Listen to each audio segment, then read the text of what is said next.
pasado, ustedes recordarán que durante la toma de colegios, un grupo de estudiantes y sus padres se había trincherado en el Colegio Vicepresidente Sánchez para exigir la restauración del edificio que ya se estaba demorando varios años.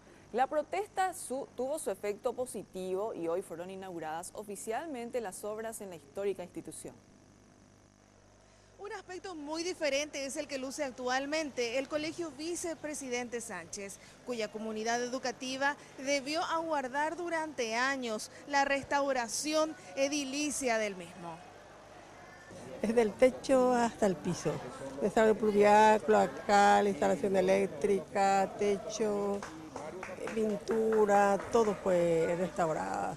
¿Cuántos años se esperó para ver la culminación de las 8.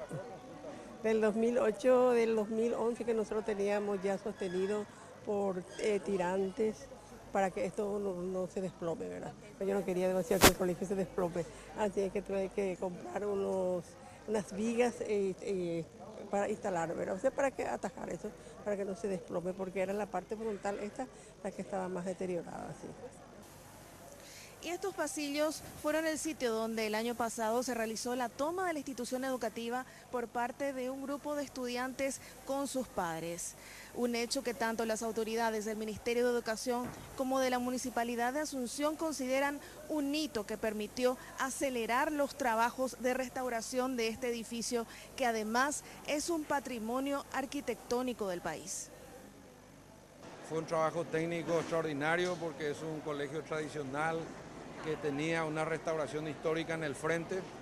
Curiosamente fue la primera escuela pública que visité después de la manifestación estudiantil, porque había una sentata de padres y alumnos en el frente, entre escombros, reclamando. Mientras daban clases en la ex universidad comunera, como decía el ministro, gracias a los chicos y chicas por la paciencia y la tenacidad para continuar de todas maneras con sus estudios. La restauración total de la institución educativa demandó una inversión de 1.170 millones de guaraníes. Jazmín García, Red Guaraní.